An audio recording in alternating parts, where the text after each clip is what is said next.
Yeah, man. So we live state. So we're gonna be talking about various things that's going on right now. We got Cam Reddish, we got Immanuel Quickley, we got Mitch Robinson, and what happened to me today? That's like still got me kind of stressed out. And state is at home, man. So this is the Diehard podcast channel, the highest state of mind show. Let's just. I want to play the instrument. I haven't done that in a while. What the fuck is it? Here we go.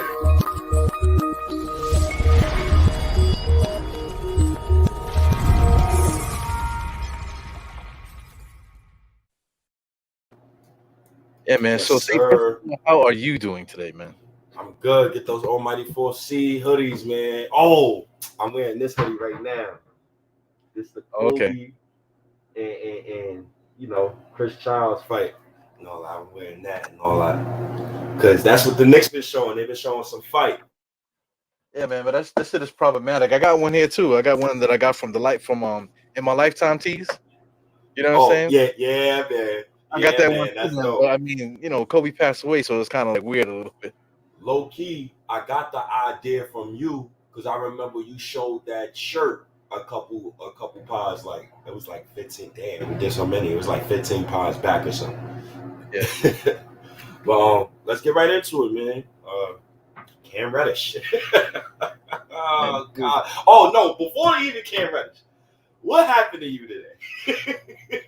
Yo, man. Going home like normal. I'm fucking tired this week. I'm so tired. I got a vacation coming up, so my mind is thinking of vacation. So I've been freaking like just moping all week and shit, man. But anyway, regular shit going up the block like normal. There's a school bus in front of me. The school bus stops, right? So when the school bus stops, I say, okay, oh shit, he about to pick up some kids or drop up some kids or whatever the fuck. Next thing you know, the motherfucker starts backing up, and not just a little bit, like because I was like almost like a car length behind the motherfucker. Then he just backs up and like he wouldn't stop. And I'm blowing a horn. The person behind me is blowing a horn, but they on top of me. I can't even move. And then he freaking cracks my whole the grill and pushes in my hood a little bit. And I think he did something to the tire too, man. So within an hour, within an hour, because I had to go pick up my kids, so that's why I didn't really stop. So I had to go pick up my kids. So once I picked them up, and then like within an hour, the car's in the shop, and I already got my rental already, man. So for that's how life is, man. As a grown up, man, shit gets crazy, man. But because you're a grown up, you got full coverage and all that shit. Everything is just taken care of, man. So one hand I feel bad, one hand I feel good. What did you do that Thibodeau don't do? You adjusted. Oh God! I fucking made it happen. I made apples out of oranges, man. It was a bad situation. I got my shit together, and then we made it happen, man. And Tom Thibodeau sucks, bro. Oh my goodness, yo, he's so bad. And I know we on a 3-game win streak, right? And matter of fact, before we even get into the Cam Reddish stuff, like people kill me when they say like tanking. Like, no. People kill me when they try to like downplay tanking. Everybody's definition of tanking is different. My definition of tanking is you playing the young guys, all of them, regardless win or loss. Regardless, you're just playing young guys. But when you are playing a bunch of young guys, you're usually losing. So it ties a little bit hand in hand, and I think that it's unfair to like say to certain fans, "Oh, you're miserable. You this, you that, you the third." They just talking about what they see. That's all. I mean, it shouldn't be a problem if they complain if they don't like the product. I don't think everybody should watch the Knicks in the same lens because we don't have the same eyes. So if somebody else's opinion is different, I mean, you gotta just respect it sometimes. So I don't like the fact that I get tagged in posts and people tell me I'm rooting for losses. Like I watch the Knicks every time, and I'm rooting for them to lose. Like that's I don't know. That's unfair. Well, I mean, you playing both sides of the coin, man. You're saying you want to tank, but then you don't mind if we win or lose. So that's not really tanking, because tanking means that you're purposely trying to lose. And I think if not, I think literally since we started playing Deuce and these guys more often, we won 3 games straight. So I mean, like tanking, quote unquote, playing the young guys is not necessarily tanking. It's actually a winning. So we just in a bad we in a bad fucking spot. Because I mean, the guys that are not producing. You talking about Kemba and all these guys, they and the Burks and whoever, Nerlens the Wells, those guys haven't produced or even not even suited up, all season. And then now we put Sims in. Now we got Juice in the rotation now. This guy Grimes is in the rotation. Cam is in the rotation again, but he's hurt or whatever. But I mean, now that Tom Thibodeau's playing the whole roster, that's what's giving us the wins. And I feel like it put sunshine in fucking Julius Randle's heart because that motherfucker's his body language is like we thought it was nasty before. Now he looks like a flaming homosexual, all the smiling and the shit that he's doing out there on the court. You know what I'm saying? So, the tanking, is still right now for us is kind of like a good thing. I mean, hey.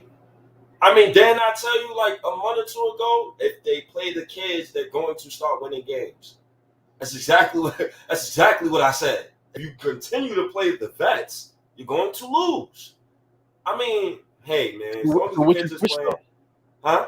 So what do you want the outcome to be? Like the win? Like, do you want to are you want to win or you want to lose? I'm at the point where I don't even care right now. I just want to see progress from the kids and Randall. Like it as long as I see progress from them, like I don't really care because I don't want to think about winning games, right? And we get the 11th seed, and then we don't make the playoffs, and then we get like the 12th pick, right? Because that'll blow my mind. Because I think about that a lot. But then again, it's like, what if you win and you do get in the play-in seed? Okay, cool. Like you salvaged the season. Now, what if you get smacked in the play-in seed? Now you're just one and done. So now you did all of that hard work for nothing. But at the same time, it's like you still want to win at the end of the day, man. So it's tough. It's tough. Like you want to win with kids, and you want to see that certain guys like progress, and you want to see accountability. So that's what we've been seeing the past 3 games. Well, not a lot, but it's been getting better. And I think it's been getting better because we've been playing kids. And it's evident. I got a stat right here too. And it's crazy because we've seen the Deuce McBride and Quickley combination, I believe, once earlier this season. And we've seen it in preseason and it looked great. So IQ and Deuce, shout out to Swimming Pool. IQ and Deuce has played 154 minutes together, 295 possessions, during which the Knicks as a team have 133.9 offensive rating and a 91.9 defensive rating. It's impressive, yeah. That's impressive. and that's kids playing. So, I mean, I can't wait to see Grimes come back. I'm just bummed out because Cam Reddish injury. And I guess you could show the tweet that I actually sent you in the DM. And it's funny because I remember you said to me that I don't believe, matter of fact, it probably wasn't you, but I believe somebody said to me that Cam Reddish was injury prone. And, and he was dealing with an Achilles injury a little bit. So this type of injury might be a blessing in disguise. So let's see, man. So I mean, for all the doctors, you got Mike. What's it? The Mike Doc. I call it Mike Doc. He would know all about this here. I can't even pronounce this shit. The acromioclavicular. That's the AC joint. I know what the AC joint is. Located in the tip of the shoulder where the collarbone and the clavicle meets. Anyway, that's all. It's all these fucking like words, man. He basically separated his shoulder. And one thing I know about separating shoulders is that the shit, once you separate the shoulder, it's always gonna separate. It's gonna constantly separate. So it's not the best injury, and then you leave it open for your what do you call it? For your the what's this? What do they have it up there?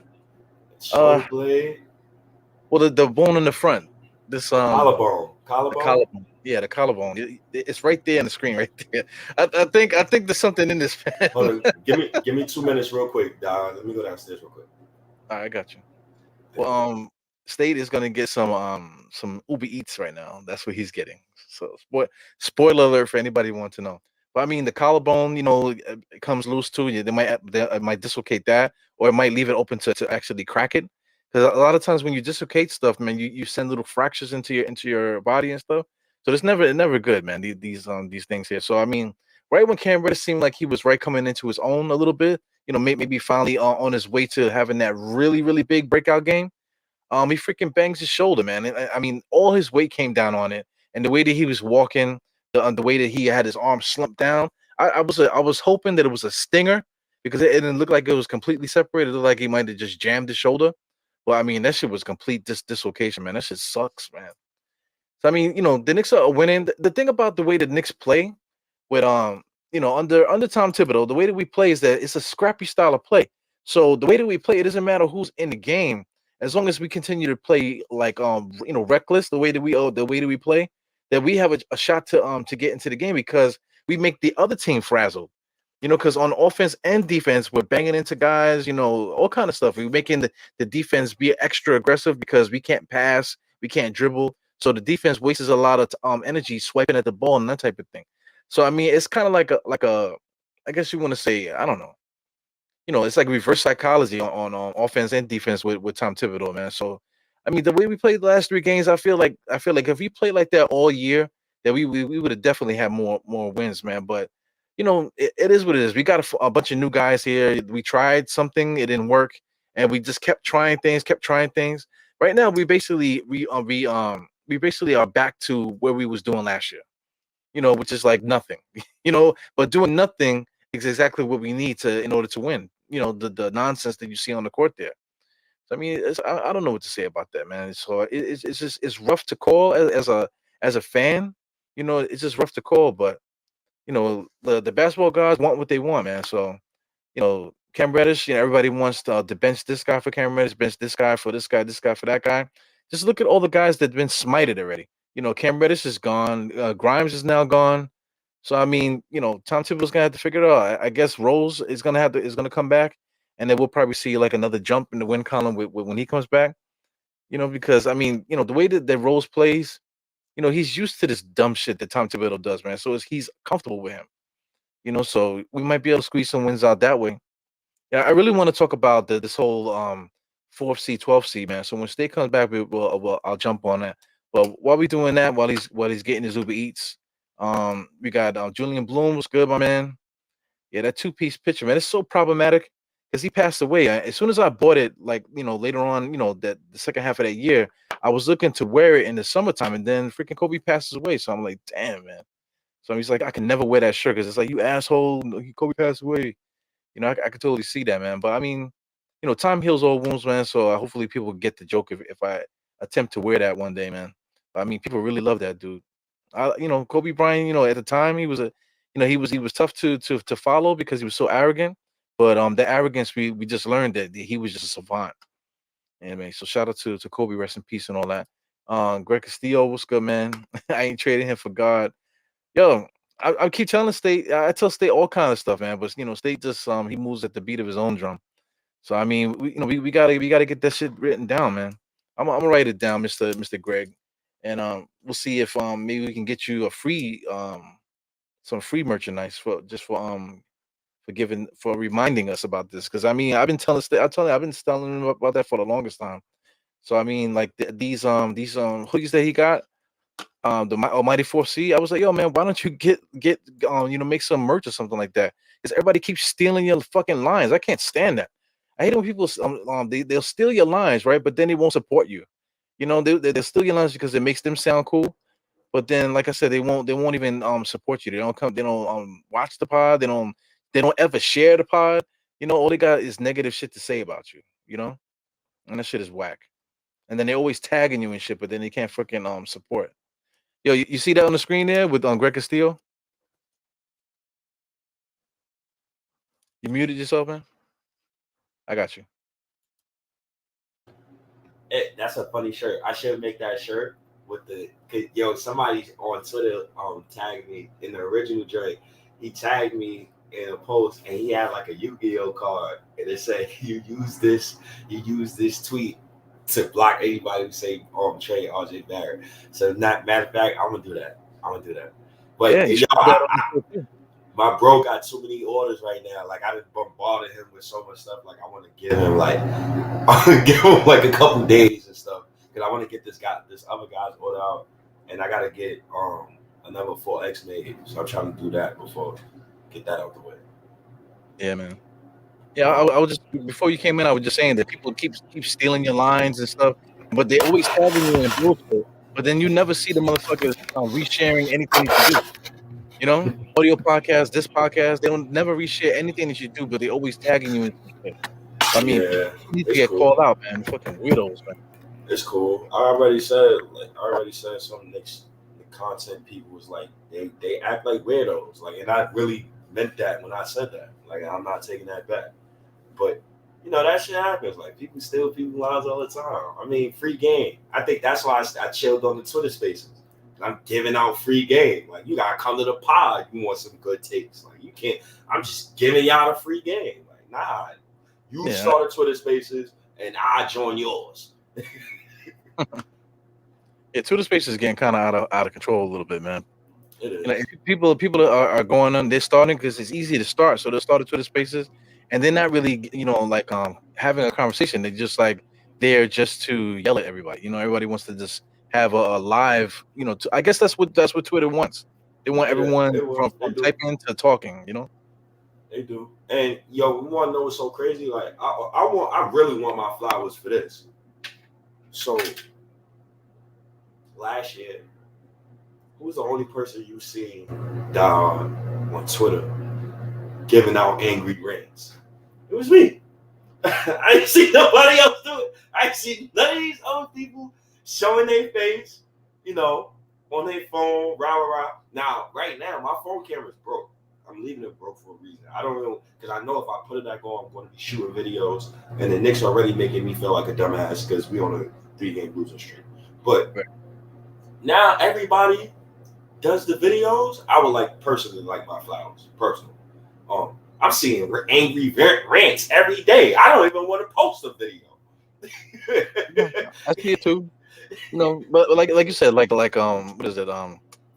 Copying is like the greatest flattery, whatever the fucking thing is. Oh, it is. I mean, it means that you're doing a good job. That's all that means. I ain't gonna lie. I done stood up late nights, taking Sim whole flow, like taking Sim talking about this and he talking about that. Oh, let me copy that. I done took stuff from your podcast. I done took stuff from Apollo podcast. I take stuff from everybody. But that's trying to sharpen your game, like trying to get your shit together. You know what I'm saying? So that's why I don't even watch nobody's podcast no more. Because whenever I take a peek and see what people are saying, I hear myself. Or I see them saying, "Oh, this podcaster said this." I say, "Yo, man, that's me. I said that. Why can't you just say who it is?" Because if I'm going to quote you, I'm going to say who you are. You know what I'm saying? Well, people are just weird, man. It's a different thing, yeah. But anyway, back to this whole Cam Reddish shit, man. So what do you think about him? Because I mean, they said it's like 6 weeks usually. So I mean, what do you think his thing is now though? Like, does he mean something to the Knicks, or how does he fit going forward now? Yo, for me, the whole Cam Reddish thing is, damn. First of all, it kills contract of negotiations because now that he's hurt, it's like how you gonna pay him? You know, you didn't even get to see the whole shebang. So I think they would pull a Mitchell Robinson, right? And damn, they stopped my order. Yo, these people here, bro. Yo, they cancel your order? Yo, they canceled my order, bro. You probably order some fly shit till it's like, damn, this shit smell good. I don't eat that shit. Fuck that. Yo, oh man. Anyways, it kills contract negotiations. 1, 2. It's a bummer because you started getting acclimated to the offense. You started seeing more and more every game, right? To the point where like people was even saying, "Oh, yo, I'd rather see Reddish on board than RJ." Saying, little stuff like that. Yeah, people say wild stuff, man. But I would pay him. For me personally, I would pay him. I'm paying him because I'm banking on. I'm paying him. I'm paying Mitch. Paying RJ. I'm banking on the future for me. Well, I'm looking at Hoops Hype, man. They say he signed. He signed for next year, and then he has a qualifying offer in 2023-24. So they're Yeah, saying he's on contract in next year. yeah, but you could offer him the extension this offseason after you're their talking third about year. Yeah, so that's why the whole Porzingis situation happened, because they basically asked him like, "Yo, are you going to resign?" And that was in the middle of the third year, and whatever the case may be, he didn't want to resign, or they didn't want to offer him the contract he wanted, so he left. So I think that whole "do you pay them after the third season" thing, I think it puts like a cloud over your team's head. So that's why I would like to just get that out of the way, especially Mitchell Robinson. After what I've seen, he's like what he's worth. His projected worth is like 12 to 13 million. How can you say no? Well, I mean, now 12 to 13 million, I could, it makes me feel a little bit better. 15 is just like, that shit gives me the heebie-jeebies, you know? But I mean, 15 million gives me the heebie-jeebies. Like 12 to 13, it's like, all right, if that's your guy, that's you know, then that's fine for me, man. But you know, I don't know where that 15 million numbers come. I mean, all these numbers change all the damn time, you know. It just that drives me crazy too. Yeah. But you know, back with this Cam Reddish shit though, man. Like okay, we have the extension shit coming up with him. So I mean, like, do we extend the guy that has a dislocated shoulder and we don't know if you know how that's gonna end up? Because I was talking to the people when he was gone that like if you dislocate your shoulder, you tend to do that more often. You know that injury never goes away. You know, I don't have a dislocated shoulder, but I have what do you call a strained bicep tendon.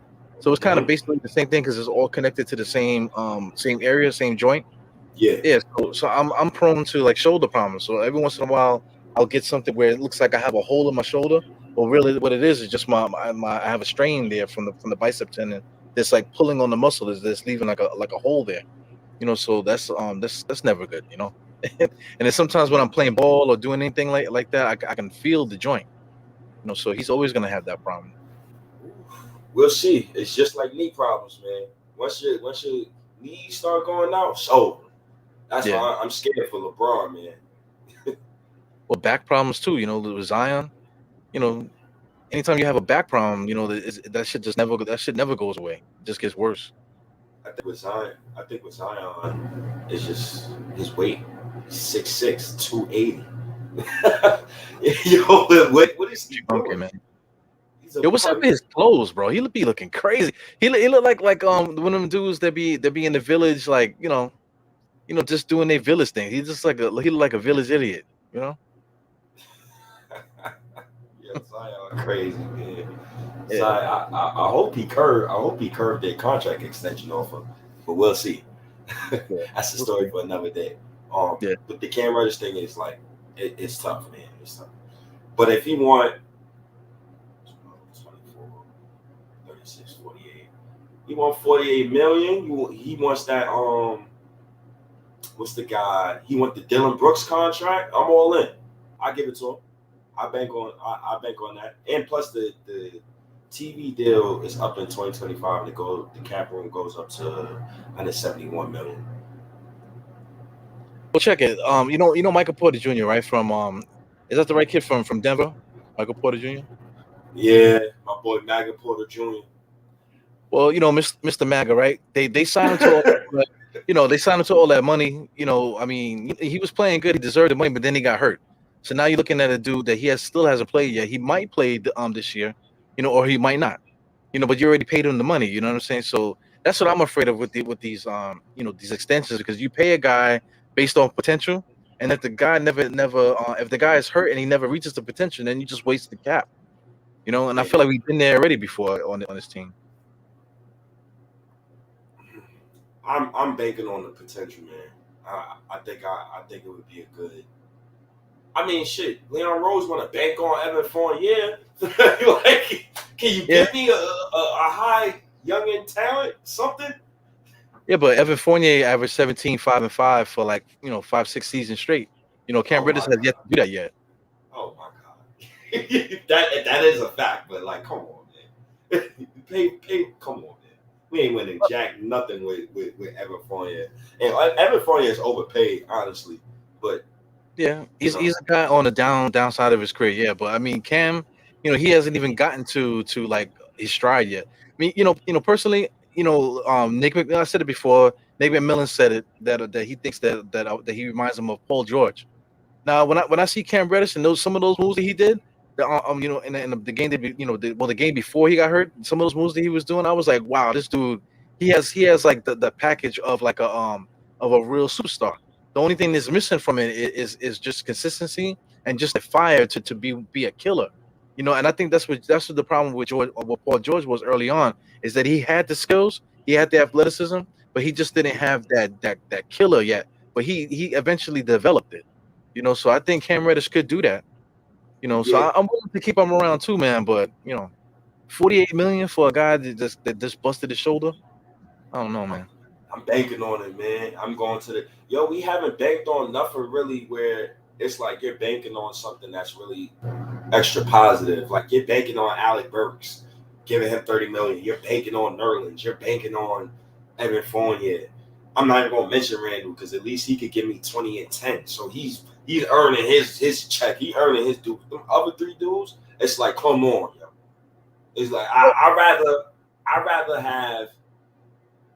rather pay a young wing now and solidify that position so I can really put my focus on other positions, aka the point guard position. But is that said point guard really needed? Right? Because Julius Randle wants the ball in his hands. RJ Barrett, he wants the ball in his hands. So no. Like, do we just get a guy who's like what's the quarterback I'm thinking about, bro? Like a dink and dunk quarterback. What's the term I'm looking for, bro? Like a guy who just plays it safe, just a smart basketball player in the point guard spot. That's all we really need. Not ball dominant, can make a 3-point shot. I want an athletic guy though, personally.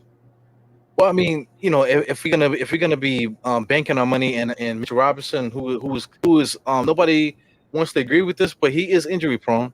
Cam Reddish just busted his shoulder, so we got if you want to put money in those guys, but we still have a solid. But now we can't get the point guard because we already invested money on these guys. You know what I'm saying? That's what we have to choose from now. It's like those, bargain bin point guards. Never say never. So look at it from this angle, dog. Don't worry about cap no more. I think the whole cap space thing is a myth, as shown in the past like 2-3 years, because people are getting signed and traded all the time. Now these contracts that we got on our roster, you got to remember, going into the season, it was 2 years guaranteed, right? But going in the next season, it's only 1 year guaranteed. So it's basically like you only got the guy for 1 season, and you can decline their contract, and you don't got to deal with them no more. So they will look better. Like our assets will look way better this summer, and I feel like I'm not too worried about getting the point guard position. It's so many options, bro. It's so many sign and trade options. Sexton, Brunson. It's so many sign and trade options that you can do. I don't think that I'm not too worried about that point guard spot. I'm more worried about getting these young guys paid, solidified. I don't want to worry about contracts anymore or when that person is getting paid, because I like this nucleus. But I just want to win with guys that matter, aka Randall and the kids.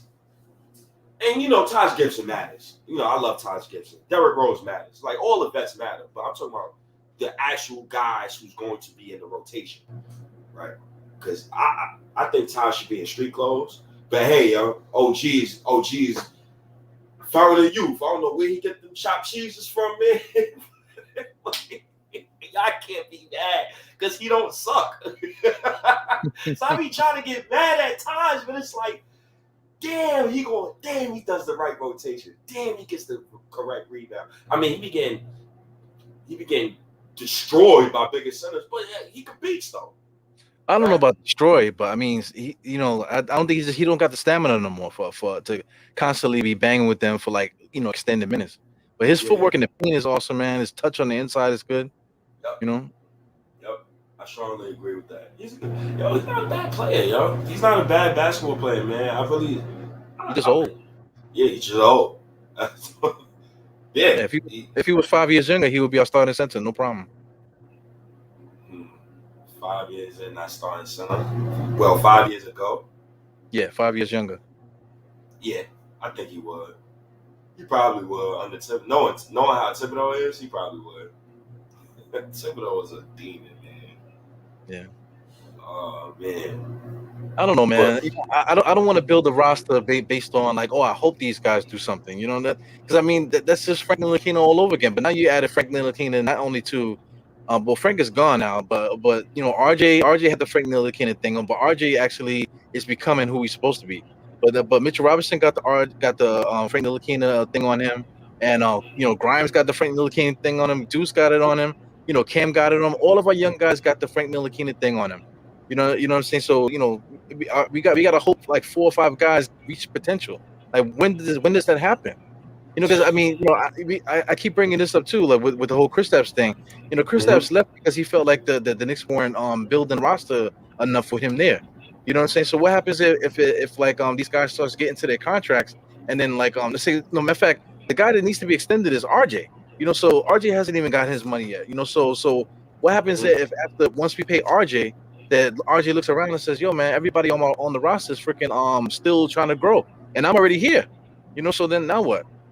Yeah, I mean, man, it's tough, bro. I just don't want to be that team, Yeah, man, but at the end of the day, it's like RJ and Mitch played with each other for a couple years now too, so you got to think about chemistry as well. I mean, honestly, I'm torn over the center position and the point guard position. I think the other 3 positions on our team, the shooting guard, small forward, and the power forward position, I think those spots is kind of solidified. I think we don't have to worry about those spots. But the center and the point guard position, yeah, very questionable. Yeah, we just need starters, man. We have a lot of guys with potential, which is great, but we got to find a starter. Because I mean, these guys are on these small contracts. So you mentioned the salary cap. We have to fill the space in the salary cap. So we're gonna have to like sign somebody to fill that up. So we just have to make the right decisions to spend the money correctly and not overlap, not continue to keep overlapping the same way we did, by drafting Obi, to overlap this guy, and we have too much guys that can overlap, like Grimes and Fournier and Burks. So they're basically the same player. They overlapping each other. So we just got to be careful. We need to find somebody that is blatantly a starter. For the center and point guard position. I mean, positions can overlap, but it depends on how you play your rotations. I don't think positions really matter if you play the correct rotations. That's my. Well, I mean, look at our point guards though. Between Kemba Walker, Deuce McBride, and who else? Burks and how much better is one guy from the Knicks? Or between Fournier and Burks, how much better, and even Grimes, how much better is these guys in between each other at this point in time? They kind of like if you start Grimes or you start Fournier or if you start Burks at shooting guard, like it's all the same. To tell you the truth, it's really just preference. Grimes is different at the shooting guard spot because he actually defends. Well, Burks defends sometimes too. Sometimes. Fournier act like he could defend sometimes. He be acting like it. He don't really defend though. He acts like it, but he don't defend. He don't really defend. No, he tries though. Evan a try. Burks a try. Burks gamble a lot. He get a lot of gamble steals. But like overall, like both of them is just terrible on defense. Grimes is just way better than both. Yeah, definitely. Grimes is better. Grimes is a better like in the flow player. He's more like a glue guy. But Burks we don't want Burks playing point guard, but Burks actually has a handle though. He can actually do point guard stuff from the shooting guard spot. That's where he flourishes at. And Fournier can get to the basket as well as shoot it. And he has experience too, man. So everybody brings a little bit of something, but not for nothing. Everything from what one guy does better than the next guy, it's really not enough to say that this guy is clearly better than that guy. This guy's clearly better than that guy in this present time right now. Depends, man. It depends. Is Grimes way better than Burks? Obviously Grimes right now is not a better basketball player than Burks. But does Grimes fit the starting unit more than Burks? Hell yeah. Duh. But like it's tough. Like, do you sit Evan Fournier? Kind of need to shoot it. Like, you need floor spacing. Evan Fournier spaces the floor. Right. That whole rotation is tough. That whole roster, the Knicks roster it's clunky, but with the right rotations and stuff, like, you can actually work around it. But that's what I'm saying though, because out of those guys there, I would rather have somebody else as the third piece, right, rather than these guys. Because to completely bench Burks, it's just not right, because he still has value. So we need to like do something about that. Trade him to somewhere else in a package to get a better player, and then we'll still have Grimes and we'll still have Fournier to fool around with. But we need somebody better than them, because we don't have anybody better than them. Same thing with any position that we have. We just need to get somebody that's better than the guys we have. But like you mentioned, RJ and Randall, there's not really nothing wrong with those two guys. Like, who's the next person? I mean, like you said, we can get away with the shooting guard spot, because any of those guys can start, but we got to choose two of them, 2 out of 1. As far as like if we get in the play-in, or as far as like next season, or as far as like right now. But just how the roster's playing out, and also too, this is basketball. Windows close very quickly, man. We can't be like, oh, like in another 5 years, we this, that, and the other. But in another 5 years, Julius Randle could be 31. You know what I'm saying? And his contract is gonna be up. And RJ 21 in 5 years, RJ gonna be like 26. So time don't wait for nobody, man. Even like 5 years ago for me, I was still playing basketball 5 years ago. I haven't played basketball in like 5 years, bro. You know what I'm saying? So, things happen. Before you know it, you old. I think my last time playing ball was before COVID. Oh God! And shout outs to Uber Eats, because they definitely just took my $35. What is going on here? Yeah, my food. Oh God! I'm not even sure. I'm not even gonna get mad. Somebody needed it more than me. I will. Reimburse you. They will. Shit is crazy. Yo, this is crazy. But our roster, like, it's so many questions. It's like, it's people to pay. Do you want to go on the luxury tax with a team that is basically 10 games under 500? Like, would that be smart? Or based on hope? And that's based on hope as well. Like, so, that's tough, man. It's a fine line between all of that, man. Well, we talked about Mitch a little bit, but what about Quickley? What does Quickley fall in all this? Because he's been playing good lately, But from the way I'm looking at it, he's basically just playing the microwave role off the bench of Lou Williams. Everybody said that he's Lou Williams. I was saying, like, we're calling him Lou Williams too early. Maybe he might be better. Now I'm looking at him. He's Lou Williams. You know what I'm saying? I don't want him running no offense, but I want him coming off the bench, and I want him to go. And I want him to go until he ain't got it no more, and then we'll put somebody else in. So, but what's your opinion on Quickley? What do you think what do you think he should be, or how we should use him? Quickley off the bench is great. I think Quickley off the bench with another point guard, a la Deuce McBride, he can play his game freely. He plays freely when he plays with another point guard. So I think, as long as he's not the lone point guard on the court, I think he would be fine.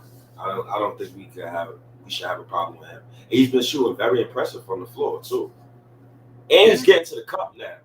That's another thing I noticed. He's finally getting to the basket. Like, stop settling for those stupid, like, do the floaters you know, like do your little floaters and stuff like. But at the same time, get to the cup. You got to put pressure on the defense. You collapse the defense, then you can get your shooters open. Well, this year I think he got himself in trouble because kept trying to prove everybody that he was a point guard. He was trying to prove to Tom Thibodeau, trying to prove to everybody else, yo, I'm a point guard. I've been playing point guard all these years. But listen, bro, you're not a point guard, man. You're a short guy that can dribble really good, but his first step is impeccable, man. That first step is crazy. So like the floaters is one thing, but watching him get all the way to the basket, yo, he's leaving dudes like a whole step behind, So I mean, if he could really clean that up, that's a like a weapon that I don't think not too many people in the league have. Immanuel Quickley. I like Quickley, man. Quickly gotta get it together, man. It look like he be balling sometimes. I don't know what be going on with him, but he definitely gotta stop that garbage, man. He gotta stop that BS, man. Because it's mad annoying. He acting like he got a blind eye sometimes. Like, yo, bro, pass the ball. I like good basketball. I don't care about your numbers sometimes. That's why sometimes I be getting on Randall. Yeah, I see him put up 30.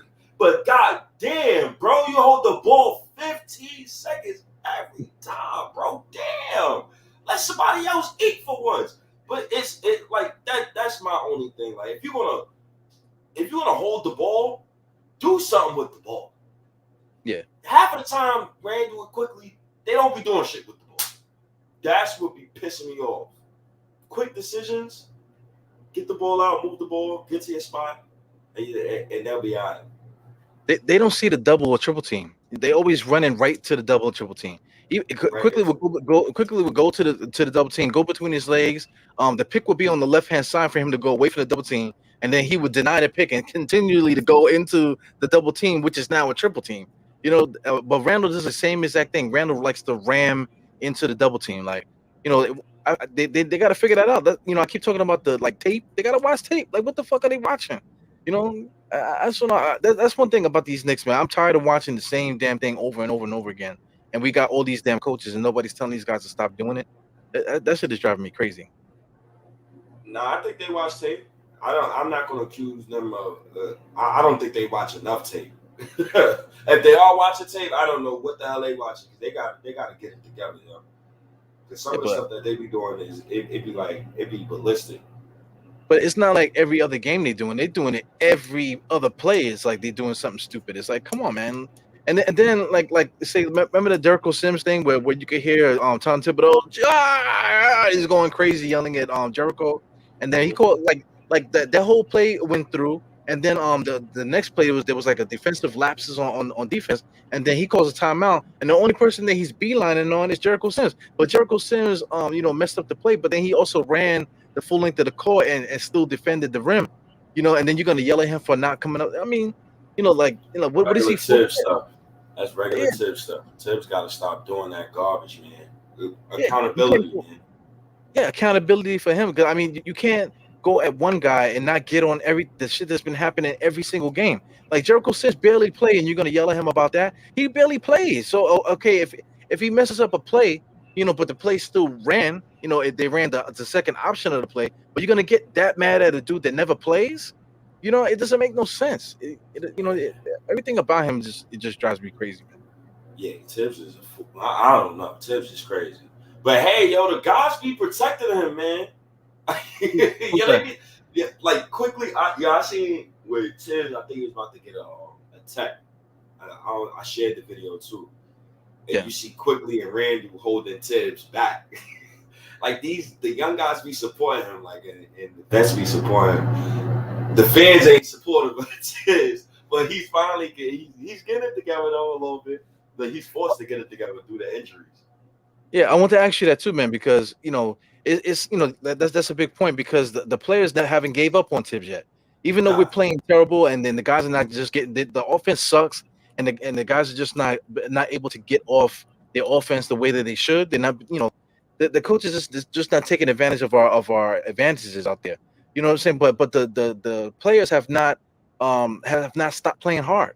They haven't tuned out, because when players tune out a coach, you totally can see it. You could just see it, like, yo, they gave up on this motherfucker. You could just totally tell. But like the Knicks, even though they're playing bad, they're still playing mad hard, man. Yeah, Confused, but mad hard. So, I guess that's a good thing to say too. they play confused a lot, but they'll get it together. Wait, hold on, Diehard.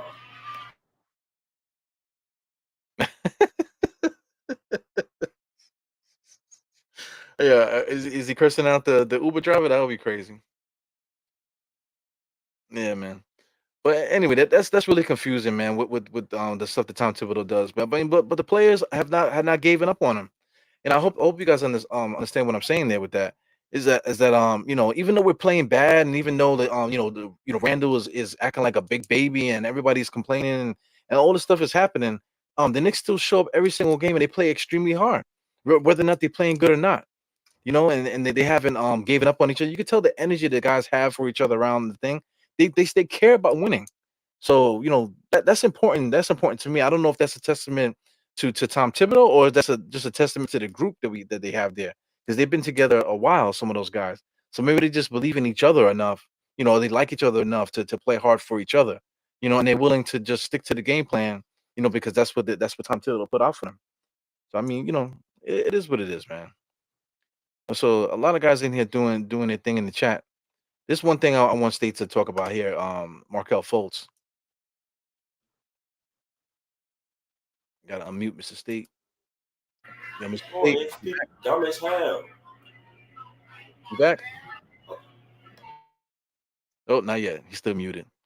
So anyway, Markel Fultz, man. So I'll talk about Markel Fultz. I mean, we need a point guard. Tom Thibodeau likes 6'5" point guards. Markel Fultz is a 6'5" point guard. He likes point guards that they're not necessarily into creating offense and stuff like that. Markel Fultz is not necessarily a pass first point guard. He's a scoring point guard. So that to me is interesting. But the thing about Markel Fultz is I'm not giving up a lot of stuff for that kid. Would I I like give up? Fultz. You like him? Yeah, I like Fultz. Well, I don't know if you heard me just now about the 6'5" thing. Tom Thibodeau likes tall point guards. So Markel Fultz right off the bat fits that because he's like 6'5". But I mean, what would you give up for Markel Fultz? Because it can't be much. Because I mean, the dude been hurt for like his whole career. Yo, you know that? You want to laugh? I always want to laugh. That's why I'm here. Well, from the day I had today. So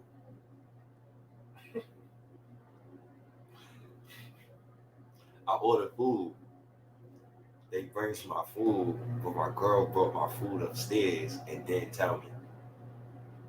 You know what? Nothing. I saw her walk past us now. I can see her. That shit just blew my Not for nothing. I didn't want to blow her up, man, because I think I saw the bag. Yo, I'm so mad at myself. She's trying to put some juju in your food, man, on the low. Oh man, yo, how the hell do I cancel the damn order? So you ordered again? You ordered food again? Yeah, yo, like an idiot. Yeah, man, communication is key, man. You got to communicate with your lady. They're smarter than us, man. My wife saved the day today with my shit. Because I'm a stupid ass. I did something stupid to complicate things, and my wife had to come in and fix everything. 1, 2, 3. That's why men need. That's why men need women. Yeah, now I'm agitated because I got put to the same. Can you cancel? Is it too late to cancel? I don't even know. But if you can't cancel it, then you got food for tomorrow. It's a bright side to everything. That's why I love you, dog. You made it sound sensible. I keep trying to tell you I don't love no man, man. You keep trying to say you love me. I don't love no man, man. I can't do it. You know what I'm saying? I'm giving you shoulder hugs, man. I'm giving you shoulder. No bellies. No bellies touching over here. You know what I'm saying? Markel Fultz, what's the trade though? You get what I'm saying? Like what's Orlando doing? You drafted Suggs, you drafted Cole, you paid Fultz. Wendell Carter looks good right now. You got Mo Bamba. He should be walking right to the Knicks this offseason because you're about to have another high lottery pick. But I already said Orlando is the team that the Knicks need to call. That is a fact. They need to call them. That is the perfect like. Well, the one player that we're not going to get is Cole. I don't think we're getting Cole Anthony. I think that they want him to be the guy there. You know. Think we get Cole Anthony? You don't think we get Uh, Cole Anthony? well, if we trade for Cole Anthony, we're gonna have to give up a lot for it, man. Because I mean, he is putting up numbers over there. You know. That's interesting. He is putting up numbers, but I mean, your lottery pick was Jalen Suggs. You drafted him 4th. Wouldn't you want to? All right. Matter of fact, this is how I can frame that question. I know I can frame that question. Yeah. Let's say we had that problem, right? And we drafted Cole, but then we go in the next year's draft and we draft Suggs. But we already paid Fultz, but Fultz was coming back from injury. Would you like say, fuck it, we're going to pair 2 of them in the backcourt, the other one come off the bench for that, and we just going to have a 3-headed monster? Or would you try to trade one of them to get assets to upgrade another position on the floor? But then you got Franz Wagner as your small forward. So it's like, yeah, Orlando Magic, they have a good problem. You know, they have a lot of they have a lot of talent, but it's not like the Knicks where we got like Fournier, Burks, and Grimes, where they all basically the same player. But Fultz brings something to the table. I think Fultz is ready to actually continue his career, you know, as a starter in the NBA. Cole Anthony is definitely going to be that dude going forward. Wendell Carter Jr. is absolutely a starting center in the NBA. You know, you can just go to even Mo Bamba. Mo Bamba's on his way to becoming something. You know, I don't know if he's a power forward or a center. You know, but I mean, you could go down. Even Suggs. Suggs to me, I think is more of a shooting guard. You know, he's more of a shooting guard than the other 2 guys are. Word. But when I watch him, he looked like a. When I watch him, you know who he remind me of? A more athletic. And Sugar remind me of heroin. Come on now. Come on. I mean, not necessarily from like, you know, output, whatever, but just the way that they play. They kind of play similar. I don't know if Cade Cunningham is a point guard, but he plays point guard. It's the same thing like Suggs. I don't know if he's a point guard, but he could play point guard. I'm gonna throw a name at you, Drew Holiday. Could play some 2, play some 1. You could play him in the backcourt with another point guard. Play on ball, play off ball, and he's a hell of a defender. If I know you probably seen the stat where it was like the top 10 NBA defending guards in the league. You seen Suggs up there. You see RJ Barrett as well, and you also see Immanuel Quickley. And shout outs to King Reggie, man. I appreciate you. And did you know Julius Randle has a defensive rating of 109.1, I believe. That's pretty cool compared to what I've been seeing for most of the season with him lollygagging and stuff like that. That's pretty cool. So it's nice to know numbers like that and know that we got some guys who can actually defend, but other teams who got guys that can actually defend that we can actually genuinely talk about them. Like I like Orlando roster. I know they poop right now. But I like their roster. I like our roster too. I know I complain a lot about the vets and all that, but you know, and that's the main thing too, Parrish Duggar. I like what he said right here. Oh, I forgot. I'm on my laptop, so I can pick them too. Yo, we do so many podcasts. I do so many at work. You could do it all the time, man. Because I mean, you could do that clicking stuff on your phone too if you wanted to. If you was on your phone. Yeah, but on the computer at work, it only shows like the regular screen. It doesn't show nothing at the bottom. And Mo Bamba can't rebound. I agree, but you know who knows? Julius Randle's a big dude. That dude is double machine. You know how many bets I put in for Randle double? I ain't worried about no goddamn rebounding. All I'm worried about for my center position is offensive. No, I am worried about offensive rebounding. I'm not going to cap about that. But offensive rebounding and shooting, offensively, that's what I'm kind of worried about right now. I don't know, man. Defense, when you talk about defense, the center is the last line of defense, right? Yep. So to complete the defensive play, you need to get the defensive rebound. True, but we got RJ's a strong defensive rebounder, right? Randall's a strong defensive rebounder, right? Evan Fournier, well, he's hit and miss. Alec Burks, he hit and miss.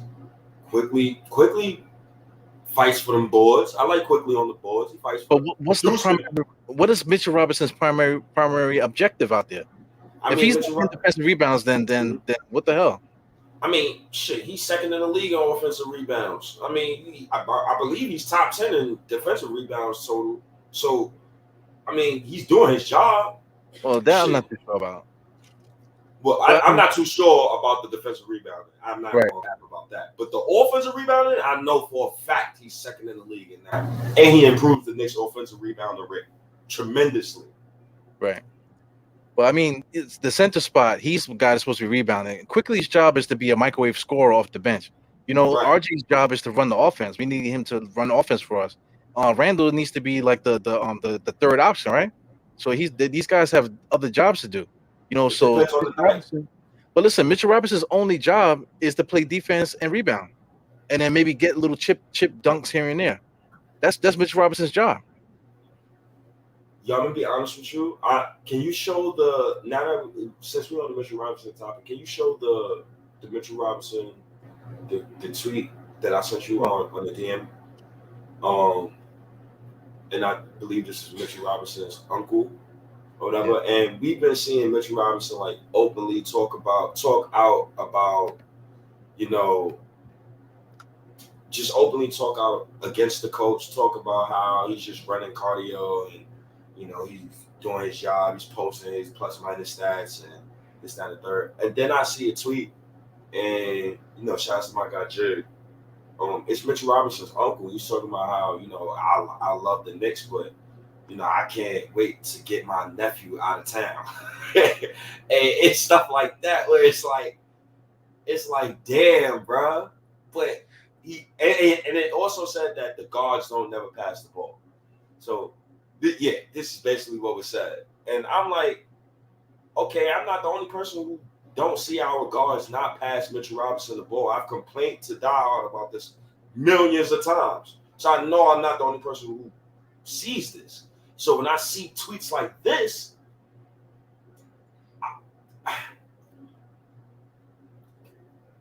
well, I mean, you know, how are you interpreting this tweet here? How are you interpreting it? Because you're talking about the guards don't pass to Mitch. But Mitchell Robinson, is he somebody that you can give the ball to outside of an alley-oop? I mean, 70% plus from the floor. I mean, why not? They pass it to Steven Adams. They pass it to every other center who don't have an offensive game. Do Rudy Gobert have an offensive game? Hell no. He got more of an offensive game than Mitch Robinson, though. 70% from the field that he gets is because he's just standing still, waiting for the ball to come to him, and then he just jumps and dunks it. That's not offense. That's him just being athletic. I think it's more than him that we don't know. And hey, go ahead. When is he going to show it? When is he going to show that though? Yeah, he hasn't shown that. Mm-hmm. Okay. I mean, he probably can't show it under this coaching staff. I mean, probably sometimes it's coaching. Sometimes your coaches want you to do that, want you to do what you do best and stick to that. But this is why I want Mo Bamba, because you get how you debated with me about, you know, what Mitch can do besides stand under the basket. Well, Mo Bamba could be just like Taj Gibson. He can space the floor. He can protect the rim. Guard, he switchability. You know, it's just a thought. You know. Well, here's the thing, though. The reason why I'm going back and forth with you, I mean, listen, if me and you completely agreed, then the podcast would be fucking whack. You know what I'm saying? We're just agreeing with each other. So I'm just giving the other side of the conversation. So, I mean, interpreting this for me, like saying the Knicks don't believe in passing to their bigs, and low-key, I can't wait to get my nephew out of there. That means these guys have conversations. So just like you're saying, they don't pass the ball to him. Why not give him a try? Maybe Mitchell Robinson thinks he could do this, but the Knicks don't want him to do that. So what if Mitchell Robinson says, you know what? I'm going to go somewhere else because I think I could do more. Well, as long as I'm here with Tom Thibodeau, he's just going to have me running around doing cardio, that type of thing. So, I mean, Mitchell Robinson, if Mitchell Robinson thinks that he could do more and he's not going to do it here, then he might go. He literally might go. And it doesn't matter that we could pay him more. You know, he's just going to leave just for the simple fact that he wants to be more a part of somebody's offense, to do more than just what he's doing. Opportunity, yo. Opportunity is what gets you far in the NBA, man. It's opportunity, man. I think there's more to his bag that we give him credit for. I ain't gonna lie. I think Tibbs just don't allow him to do a lot.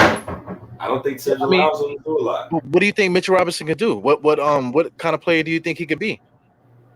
Because for me, like basically he can't make layups. Basically he does not have a post game at all. Like maybe perimeter stuff that he's shown. Little dribbling, driving, maybe he might be able to do, but like stuff like that has to do with his position. I don't think he could do basic things that he could do that the people in the position could do.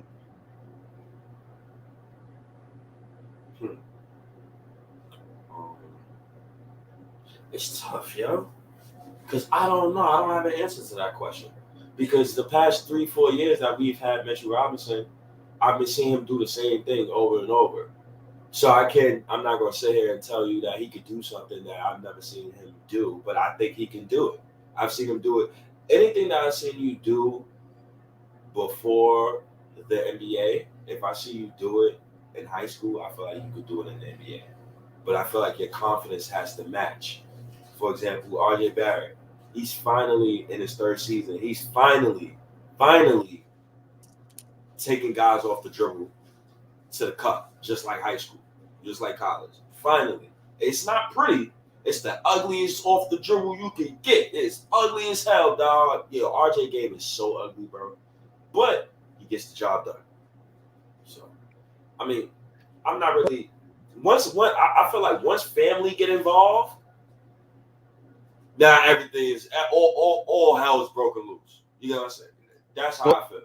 Well, let me throw this at you. RJ Barrett's dad. When RJ Barrett's dad talks, he's talking about how his son is working, and it's a whole different conversation. So I mean, that's his dad. But then you listen to Mitch Robinson's dad, Mitch Robinson's uncle, whoever else that did this in the mix, always making comments for him. But who else? I feel like another family member said something about his game or whatever. I mean, it's just two different things there. But think like the point that you made just now. RJ Barrett's been doing what he's doing now since he was like a little boy. Not even a little kid. Since he was first dribbling the basketball, he been busting cat's ass. As long as he's always been the top of his class this whole career. So what he's doing now is just a simple fact of him getting the feel of the NBA game, getting the flow of what's happening in the NBA. So I think what we're seeing now with RJ is what we're going to see, and it's just going to get better. But this is what we're going to see for the rest of his career until he starts slowing down. But I mean, Mitch Robinson, if you look at his career when he was in high school. He was just a running gun athlete. He was just running up and down. He was shooting threes though in high school. I will give you that. But I mean, now into his fourth year, he can't make free throws. His jump shot looks crazy. His jump shot looks like he's shooting darts at a fucking bar. That's what he looks like shooting. With the free throws and stuff. I mean, he still can't make a simple hook shot. He still can't dribble and spin basic. I'm not talking about Hakeem Olajuwon shimmying. I'm just talking about. Just get the rebound, fake, bounce it, and then go back up. He still can't do that. Everything is still, I'm trying to dunk everything. I mean, but he's been in the NBA for 4 years. So where is his progression in the things that he's doing? Aside from now you're talking about like that he wants to do other stuff, but he can't do the basic shit. Having to do with his position yet. I think he's and this is the stuff that that I don't like. I know we getting at Mitchell Robinson right now. I know his offense is trash, right? So, Diehard, I can ask you this question again. So now that I put this comment up, right? Because I love asking this question when it comes to Mitchell Robinson. Okay, Troy, you want Mitch out of here? Cool, no problem. Who's your starting center for next season? State man, you keep asking that question, and we give you mad answers every single time. You just want to sign Mitch. That's the end of that. Nah, y'all get Nurkic. No, I'm good. He's always out. OD good on Nurkic. Well, listen. Aside from Nurkic, right? Jericho Sims. Isn't Jericho Sims on the roster? Do you or do you not believe in Jericho Sims? I think Jericho Sims could probably take that spot. Listen, for me, I love Jericho Sims. He can be my backup center next season. I'm not interested. I need somebody. Offensively, I need somebody who's kind of dynamic at that spot. I'm trying to take the next step. Offensively, but Mitch Robinson is not dynamic at that position. I mean, he's shooting 70+% from the field. So you don't got to be dynamic to do that. But all he's doing is dunking. If you watch his highlight reel, he's just standing there waiting to get a dunk. He's not doing anything dynamic. He's just standing there dunking. That's coaching. You don't think the coaches is telling him to do that? I know, but you go in a circle. You said that Mitch Robinson is dynamic. There's nothing dynamic about his game. I disagree with that. I think he could guard 1 through 5. I think defensively. But we talk about offensively, though. We talk about offensively. Offensively, he can put the ball in the basket. He shoots 70+% from the field. I can't tell you he can't do a jump hook or he can't. But he can do a jump hook, though. I haven't seen it, so that's the only reason why I can't all the way. 4 years in the NBA and he's never done it. We've seen guys that's been in the NBA for 4+ years and hasn't shown something, and then they'll show it in like year 6, year 7. Brook Lopez. Yeah, Brook Lopez had a decent career. Had a decent career in this NBA. But he wasn't shooting threes. He wasn't Splash Mountain his first 4 years. You talking about Brook Lopez, the one that was on the Nets and all that? Yeah, I'm talking about dudes. He was a 20-point a game scorer, though. He was a 20-point a game scorer before he started shooting threes.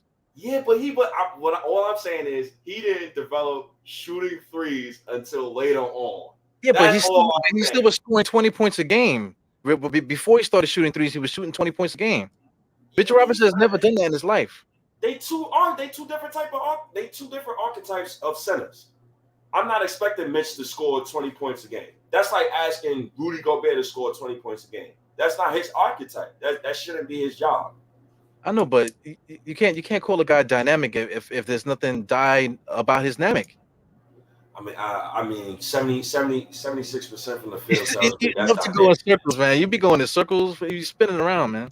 I mean, that tells me something dynamic there. If he's shooting 70+% from the field, you cannot dispute that. He's shooting 70+% from the field. Then my answer to that again is just like I said a few minutes ago is that watch his highlight tape. It's just him dunking the basketball underneath the rim. That's the whole highlight tape. I mean, hey, I'm not going to disagree with it. I'm just saying I've never seen. Maybe we haven't seen it in the first 4 years because it's just coaching. They're not allowing him to do it. You know who shoots almost 70% from the field that made the All-Star team? That kid from Cleveland that was on the Nets, the center. What's his name? Talking about Jared Allen, who has elite point guard play and who has an elite power forward next to him. Listen, an elite point guard play is gonna make you do something more than just dunking. Because Jared Allen does more than dunk. Can I? So let me shoot I like that. I like how you just threw that in there. I like how you. So let me ask you a question. So if Chris Paul was on the Knicks, Mitchell Robinson would average 15 points per game? It depends if Tom Thibodeau is gonna run pick and roll, because Tom Thibodeau seems like he don't care who the hell's a point guard. He ain't gonna run no pick and roll for nobody. Yo, Diehard, don't do that, yo. You don't do that. Don't do that. All right, listen. I'll play it again if you want to play, right? So Chris Paul, he got what's the dude's name? Mikal Bridges. Before that, he got what's the center? Tyson Chandler. He made Tyson Chandler $100 million millionaire. Just by giving him lobs and stuff like that. But they run that offense. What's the other dude that was his starting power forward on that team?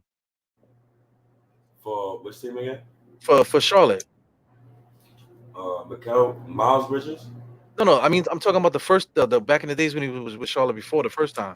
I can't easily look it up. Damn. God damn, I know who you're talking about. I can't get his name either, man. Hopefully somebody puts it in the chat. Bruiser. He a bruiser. I know who you're talking about. Yeah, he definitely got him into David West. Yeah, David West. Thank you, Les Daly. David West, he gave David West he made David West an all-star. You know what I'm saying? Yeah. But I mean, David West still has some skill. Tyson Chandler, they were doing pick and roll like crazy for Tyson Chandler, and it's Chris Paul out there.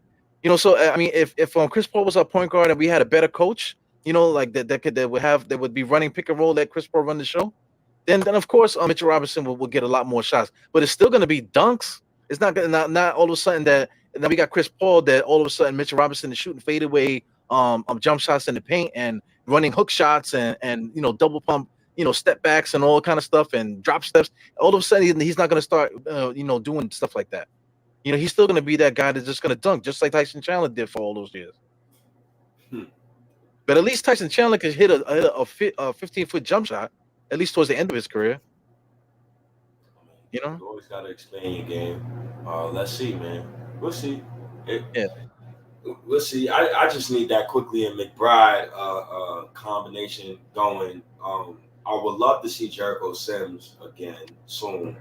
Yeah, this too. Let's mix a point here too. He gave. Well, Blake is nice though. I gotta give Blake. Blake was nice before Chris Paul.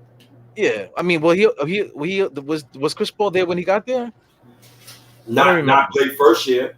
Blake first year he was 20. He was 20 and damn near 10 with no Chris Paul. That's a fact. Yeah, and he's good. I mean, he averaged like 5-6 assists almost some years, man. So he was playing decent ball. You know, whatever. He's a good basketball player within himself, man. So, but anyway, Jordan, this guy Jordan, DeAndre Jordan is trash. He has no offensive game. So he made DeAndre Jordan a millionaire too. But the thing with DeAndre Jordan is that he walks in the gym 13, 15 rebounds a game. You know, DeAndre Jordan. You know, Mitchell Robinson, not so much. You know, it's a hit and miss for him. You gotta get there. DeAndre Jordan, that's a big man. Pause, but that's also a strong man. Yeah, DeAndre Jordan, when he first came to the NBA, he wasn't big like that.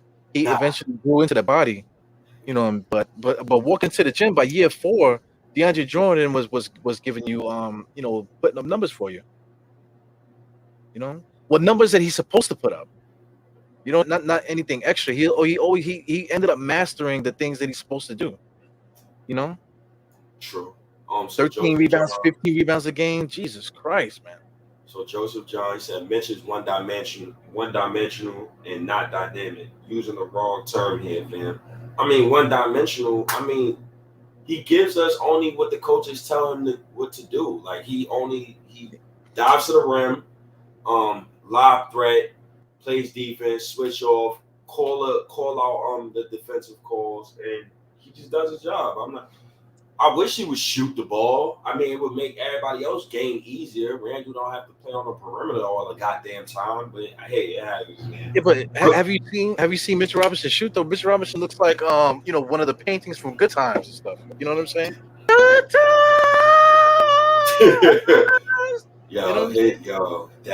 His form is disgusting. His phone is disgusting. His free throws, looking at him watching shoot free throws, it's like, yo, you've been in the NBA for 4 years. Your job is to practice basketball. Why are you not getting better at it? I just don't get it. I don't know. I Mitchell Robinson, that Mitchell Robinson convo be getting testy. Cause man, I hope he don't walk on us, and I'm on here fighting for this man. You know, but you know, guys got to do what's best for them and their family. They've been saying that for years. So he got to do his best for him, for what he thinks his career is going to be. So I mean, if he thinks that he's better than he is, and Tom Thibodeau is just not going to give him that opportunity, then right now he has a chance to do that. And like around the league, they're saying the same thing they're just saying. He shoots 70% from the field. He has all this potential. He can guard 1 through 5. Everybody says the same thing you say. Everything that you say is not true. It's the truth. You know what I'm saying? So another team will take that same you know, bet against bet on Mitch Robinson and pay him that $12 million that he's asking for. You know what I'm saying? So, and he's unrestricted, so the Knicks can't hold on him. If he wants to leave, he can leave. Now what we do have is his bird right. So even if we in free agency, he could actually sign with the Knicks regardless of we wouldn't have to worry about the cap room with Mitch Robinson.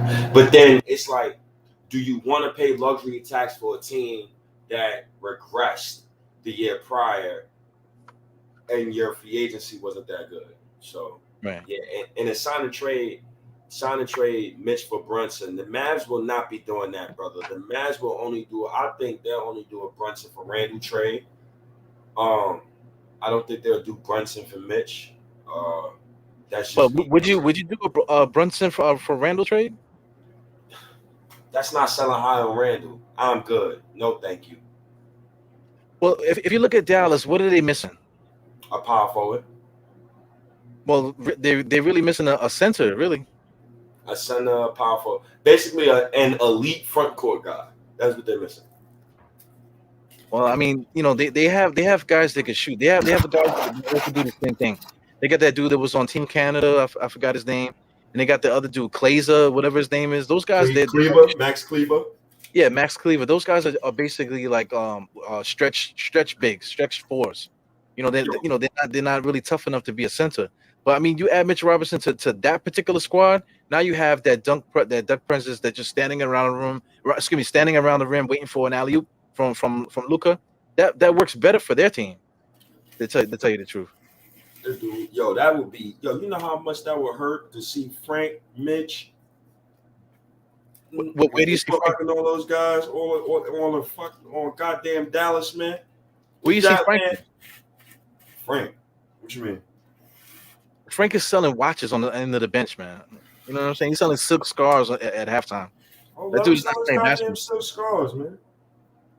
Yeah, he's from France. That's what they do. Oui. Parlez-vous français? Yo, what do y'all be coming up with? Yo, where do y'all be coming up with these trades from? Like, do y'all be just waking up with just 2K on and y'all just be like just trading anything without giving no? Okay, you trade IQ and Mitch for Brunson. Okay, brother, who's your starting center? Jesus? Come on with your nonsense, man. But Mitch, I mean, State. We can get a starting center. We just have to make it to get a starting center. Yo, Nurkic and the Randall front court ain't cutting it. but what's so special about the Mitchell Robinson and Randall front court? What's so special about that? I don't know. I'd rather Mo Bamba. Okay, Mo Bamba. If we get Mo Bamba, is Mo Bamba Randall gonna be a better fit? Is water wet? I don't know about that, man. Because I mean, Nurkic, at least I know that he can move the ball when he gets it. If he gets the ball inside, he can score if we need him to. He's going to rebound. He's going to. I don't need that. I don't need that. I don't what do you need at the center then?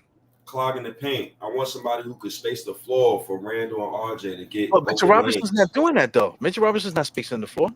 He's not spacing the floor, but Mitchell Robinson shoots 76% from the field. My God, you keep saying that, but Mitchell Robinson don't space the floor. That's clouding what you're trying to say. Mitchell Robinson don't space the floor. He shoots 76% from the field. What you want me to say? If you look at his season shot chart, every shot is at the rim. He doesn't shoot nothing outside the rim. Everything is underneath the basket. So let me go at it from this angle. Your vertical ability can help with spacing as well. How? Because you're a lob threat. They got to respect you. So somebody got to obviously step up and guard you. That's why. It's Thibodeau's offense. Where is Mitchell Robinson getting lobs? He don't get lobs in this offense. You get lobs. You don't get a lob, you get lobs. What the hell, Steve? You don't get locked. Wait, I'm telling you what I see. What you want me to do? But you're saying he's a lob threat, but he don't get lobs. So what he gets lobs. He definitely gets lobs, and he don't get rebounds. Does he get 20? Does the dirty work. He don't get defensive rebounds. A lot of times he switches off on defense and leaves the center wide open, and leaving Quickley and those guys to guard the center. So to rebuttal that, Julius Randle gets the most defensive rebounds on the team. So you got an elite defensive rebounder next to Mitchell Robinson. Diehard, he can't focus on everything, bro. but all Mitchell Robinson's job is to get rebounds.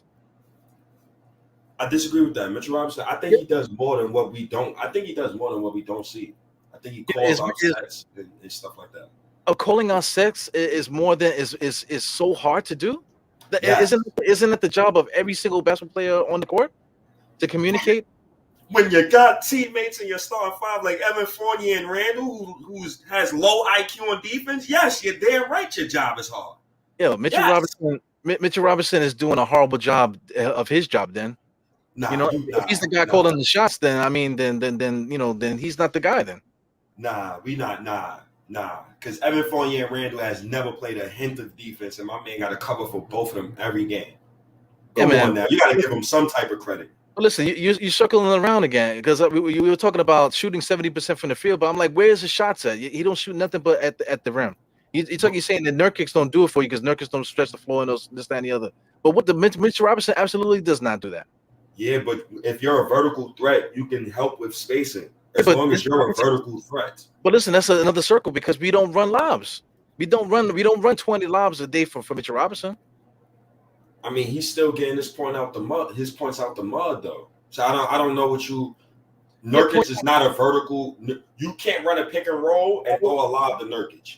That's not good. That's not good spacing. That's horrible spacing. A lob is spacing. Yes, I thought it absolutely is. Yes, it shooting is absolutely spacing. Shooting is spacing, but a vertical lob that can also help with spacing as well. The reason why DeAndre Jordan isn't all that effective no more because his athleticism is gone. He can't be a lob threat. He can't help space the floor. It's never going to work. You can't go by 2022 DeAndre Jordan. You got to go by when he was good.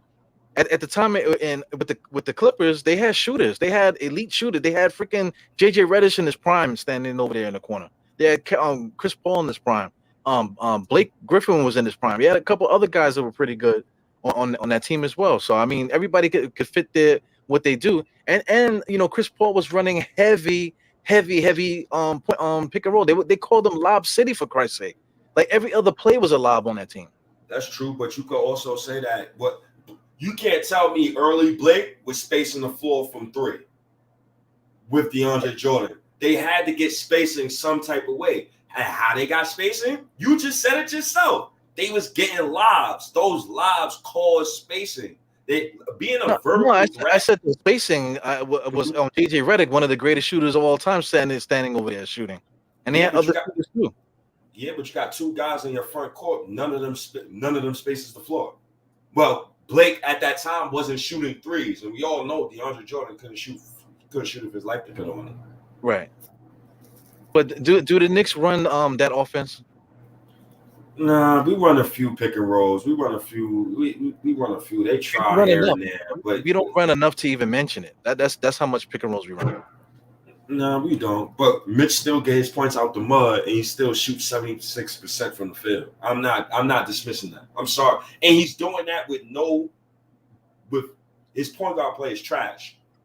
Put some respect on my man's name, man. Sign who? Hey, yo. Nah. Yeah, but listen, you know, I get it. I get it. You like a player, man, but I mean, you can't make stuff up. The Knicks don't run no pick and roll, so you can't call him a vertical threat if we don't run no pick and roll. We don't run the offensive pick and roll. If you say that we need a point guard, I understand that Mitch Robinson would do well, but Tom Thibodeau is the guy running the guy's offense. That's his offense. We don't run pick and roll. No matter who's out there, we don't run pick and roll. Well, we run enough pick and roll, and from what I've seen, Nurkic is not a vertical floor spacer, so that threat of him catching a lob, his man is going to pack the paint. So the Nurkic thing is a horrible fit for Randle. Because you only talking about the vertical threat, though, man. The guy has a whole different game. You don't space the floor. You don't space the floor. The guy can shoot. The guy can shoot. He does space the floor. I don't get it. It's funny because you want to push this vertical threat stuff, but Nurkic is a good basketball player. You can't say Nurkic is a bad basketball player when his number straight across the board is straight better than Mitchell Robinson's. You know, if you want to talk about blocks, you know, and blocks and field goal percentages, that's the only thing. But everything else, Nurkic is a good basketball player. No, I'm good, bro. He's not terrible though. He's not terrible. He's not durable neither. Neither is Mitch. Mitch is hurt right now. And I'd rather pay Mitch than look at Nurkic on the bench. You kidding me? Yo, Mitchell Robinson been hurt for 4 years. He's injury prone too. Nurkic's been hurt for 4 years. Nurkic's career died after Braun dunked on him. I haven't seen him since. Who, Nurkic? Yes. But Nurkic's stats are still way better than Mitchell Robinson's. I can't go by our stats. I'm going on chemistry with my team. No, you're going off imagination, State. You're going off imagination, bro. You're going imagination? Why did Leon Rose re-sign the guys from last season? Because of chemistry. What's that got to do with Mitchell Robinson? That has a lot to do with Mitchell Robinson. Because you don't get a guy like Nurkic to come in who's going. Yo, he's an even worse. He's a worse fit for Randle than Mitch. I'm actually surprised. Why do you say that? Why do you say that? Because for one, Nurkic, you can't switch. He has no switchability at all. It's not at all. That's one. Two. Now you got two sleeves on defense in your front court in Mitchell and Nurkic and Randle. And three, Nurkic don't space the floor because he's not a vertical threat and he don't shoot threes. But he can still space the floor. He can shoot. He can pass the ball definitely. so he could space the floor and allow Julius to get more space in the paint by at least giving the option for him to pass out to give Julius back the ball. Mitchell Robinson don't do that at all, man. I don't know, man. I'm good on Nurkic, bro. I don't know. Yeah, I wish it was more. One thing about this conversation, you cannot lie and say that Nurkic is trash, and then you're gonna say Mitchell Robinson is so good. Yeah, I mean, because Mitchell Robinson is not so good. I never said Nurkic is trash. Nurkic is trash. I said Nurkic is a trash fit for Randall. He's a disgusting fit for Randall. But I mean, how was the fit for Mitchell Robinson and Randall? How was this fit? I mean, it's working. Is it? We're losing. We gotta be losing. We're losing. So you going to losing angle route to disperse the Mitchell Robinson and Randall Frontcourt. Yeah, but you said, I see what I'm saying. You just circling around. You're just circling around everything. you just circling around. Like, I don't know what you're saying. Mitchell Robinson is not working because we're not winning. If we were winning, then I would say that you have a point, but we're not winning. We're not winning because of Mitch. You can't put that on him. I'm not saying that we win. See, there you go, circling around again. I didn't say that. I didn't say that either. I mean, that's what it sounds like. I'm just saying what it sounds like. Just like my man from the video the other day, it sounded like he literally said word for word this, but you can what it sounded like. He said that. What the fuck are you talking about? I mean, listen, man. Listen, man, dog, man. We ain't gonna agree on that one, man. It's just it's a certain thing we ain't gonna agree on that one, man. I'm sorry, bro. I'm sorry, bro. Nah, honestly. I mean, listen. Let me talk to these guys here. Nurkic is trash. Look up at his stats, man. You cannot say dude is trash. Nurkic dropped. Look what he said. Nurkic dropped 32, 8, 4 assists like 2 weeks ago. Come on, against the Knicks, not too long ago, he had like 12 and 17 rebounds and like 4 blocks. And Mitchell Robinson was on his fucking nut that game. He bust Mitchell Robinson's ass that game. So I mean, he is not trash. Just because you want to make a point about something because you want to pay Mitchell Robinson the money, that's fine. You can make your point about what you think of him as a basketball player, but let's not talk about what you think that he can do or or he'll have done it. Oh, if he had this, if he had that. Listen, man, if my uncle had tits, he'll be my aunt. You know what I'm saying? I just don't understand. I don't understand what this argument is, man. Like it's okay to say that you like your guy. Okay, cool.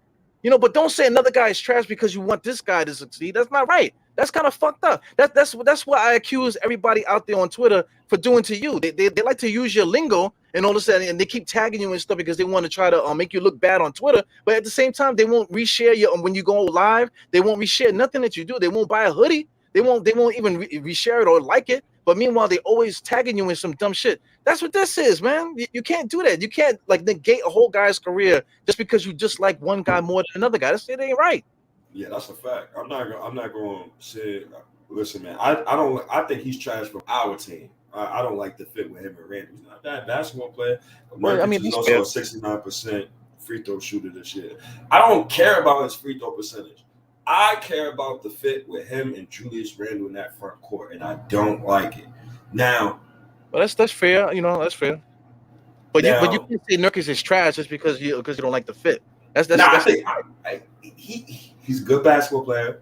Trash fit for the Knicks. Disgusting fit for the Knicks. I don't even want to. I don't know. It's only really one center I want to see start for the Knicks next season. That's plausible.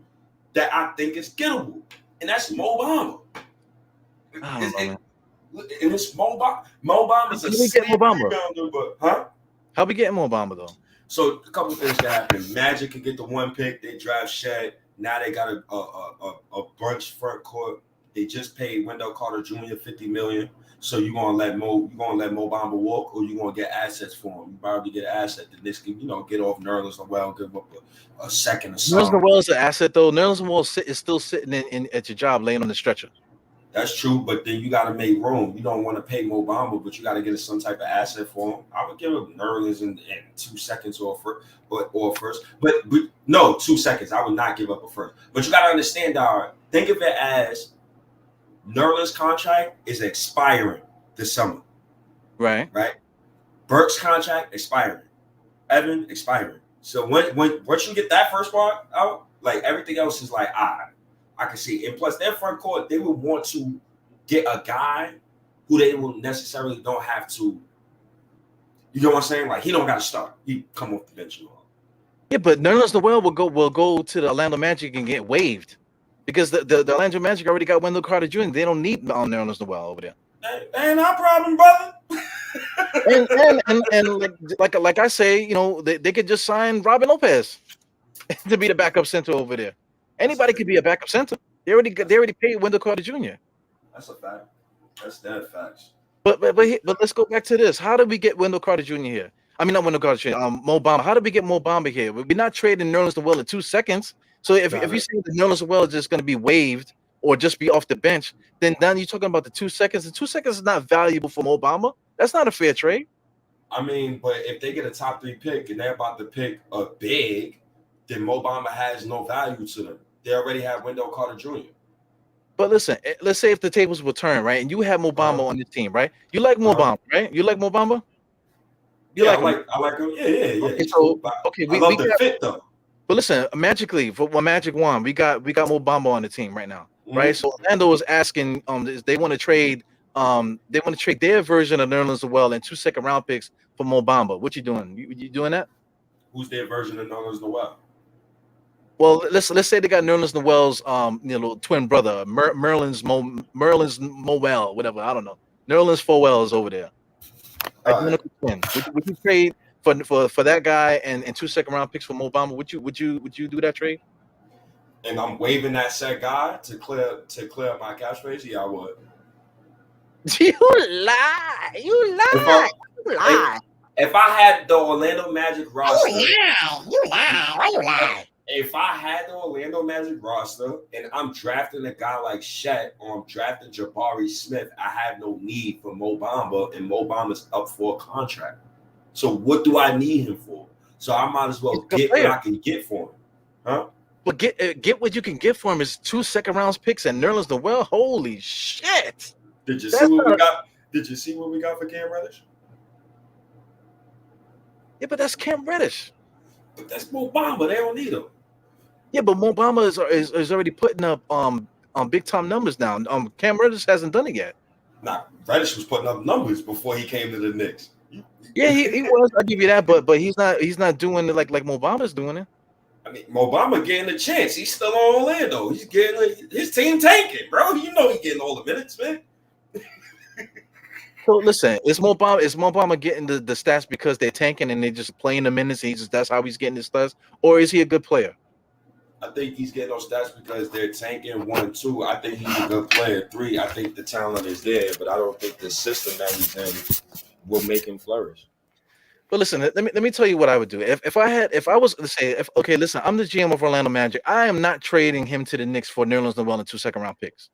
I wouldn't either. That's blasphemous. I could give you a realistic trade, but that's like another time, like a. Man, I ain't got nothing to do. It's 11:49. I'm talking to you on the internet. Man, I'm tired, bro. Like I want to hear the trade. I want to hear the trade. Off the top of the head, you would put me on the spot. Man, I'm the trash, and then now you on the spot. Now we could do that tomorrow. Like what the fuck? I got your next pod. I'll give you a trade. I got your next pod. You need 24 hours to get. I definitely do. I definitely do. Because I gotta do. Not only because I'm shitting you right now. I understand, but only because I really need to see the draft lottery. Then I can really give you an answer. So now we got no. Only because if Orlando gets a top 3 pick, I know they're picking a big. So why would they want to pay Mo? Hold on, they just gave Wendell Carter Jr. $50 million, bro. They just paid Fultz, bro. How they gonna pay Mo Bamba, bro? They're a small market team, bro. But listen, I asked you one question, right? And you said it went from 24 hours to the second round of the playoffs. You want me to wait till the second round of the playoffs for you to give me the answer to a question? You are freaking out of your mind, man.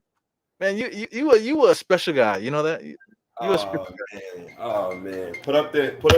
Oh, now it's Uber calling me. Yo, this is ridiculous, yo. Are you hungry? You hungry now? You gotta eat your food? Hello. God, man, State, you are crazy as hell, man. Well, I put this up for State. This is for State's podcast, Apple Podcast, Alexa, Google Play, iHeartRadio, all that stuff. I have audio podcasts too that is like collecting dust. It's like dust this thick on that audio podcast because I never uploaded, but State does. So if you're looking to hear the audio version of this pod, just make sure you subscribe to State's pod, State of New York Knicks podcast, and you can get that from him over there. Nah, we definitely gonna talk about this more, yo. I got you tomorrow, I promise. Second round of the playoffs. Second round of the playoffs, baby. God. Second round of the playoffs. I'm telling you, man. I'm feeling it, man. And Mo Bamba's cap hold is $22 million. Bayside Jr., I appreciate you. That's another reason why they're gonna let Mo Bamba walk too, because that cap hold is too high for after they already paid Wendell Carter Jr. $50 million. But yeah, well, I mean, if you're telling me that they're gonna let Mo Bamba go, that's a better argument than saying that I'll trade him for New Orleans and 2 second round picks. Yeah, that's a fact. That the real trade I was thinking about it was centered around. I think it was centered around Obi and one of those other guys. It was something. Well, I mean, that makes a little bit more. I couldn't really think of it. I couldn't really think of it right now. But Obi in Orlando probably would be a better opportunity for all of them because Obi will have an opportunity to be the power forward there. Because they already have a center and they got a point guard involved there. So I mean, trading Obi for Mo Bamba might make a lot of sense. Yeah, Diehard trying to get us beat up, man. I mean, it does make sense though. I mean, you're talking about giving Obi Toppin opportunity at power forward, and then we get a young center that could possibly, be a little bit more for us. It depends. It depends. I guess we got into everything. You already had put the whole Stitcher Apple Google podcast. I'm loving these debates, bro. I'm so glad we disagree on a lot of this shit. Because I hope Knicks management is doing the same thing. Because I'm frustrated with this season. But, 3-game winning streak. What I told you, dog, if the Knicks, they win 2 more games, you got me. I'm calling for the truth for the play. You got me. They got to win these next 2 games. They win these next 2 games, they got me. I'm all in on the player. Well, I mean, the next 2 games you're talking about Memphis and the Nets, though. Those are 2 tough games. Scared of no Memphis Grizzlies, no Brooklyn Nets. You scared of those? What? Last time Randall seen Durant, you forgot he gave him 30 and 11. I forgot. I know he gave him 30 and something. And RJ, did we lose? I don't give a damn if we lost, man. We on a 3-game loser streak, man. I'm on my high horse, man. But all right, yo, let me holler at you, man. I appreciate you, man. Yeah, because I've been on here for mad long. And I love my girl. She all alone watching Boondocks. Yeah, man. I know you gotta be hungry. You ordered that food man long ago. Nah, I definitely did. But gotta talk to the next man. But all right, yo. I'm out of here. Y'all, I appreciate you, dog. I appreciate y'all for tuning in. Eddie, Canal, Will, LES, Paris, Duggar, Joseph, John, AU. Y'all, I appreciate all of you guys. Kenny Payne always pulling up, man. Tricky Nicky, Jeremy, y'all, I appreciate all of you guys. Diehard, I appreciate you, brother. Diehard State of Mind. All of the podcasts will be out on State of New York Knicks tonight by 3 a.m. So tune in. A lot of our previous conversations, I will be putting that audio podcast tonight out. So all y'all do is listen out for that. Dog, salute, brother. Yeah, man. Peace. Enjoy your food, bro. Wash your hands. Yeah, Purell. Well, you in your crib, man, so you better use some soap on them things. I will. Yeah, man. Enjoy, man. All right. Peace. All right, peace, bro. Yeah, man. See you guys later. Shout out to the chat once again, everybody here. Yo, man, is State crazy? What State is fucking crazy, man. That motherfucker. Yeah, he'll bring up one thing and then he'll start talking about some other. Wait a second. What about the first thing we talk about? Now he got me spinning around. Anyway, that's my guy. But I don't love no man though. You know what I'm saying? But anyway, Eru's out. 4 fingers to the forehead, tucking the thumb salute. I see you guys probably tomorrow, and we'll see if State want to answer questions or you want to wait till the second round of the playoffs. Lord help me. All right, peace, guys.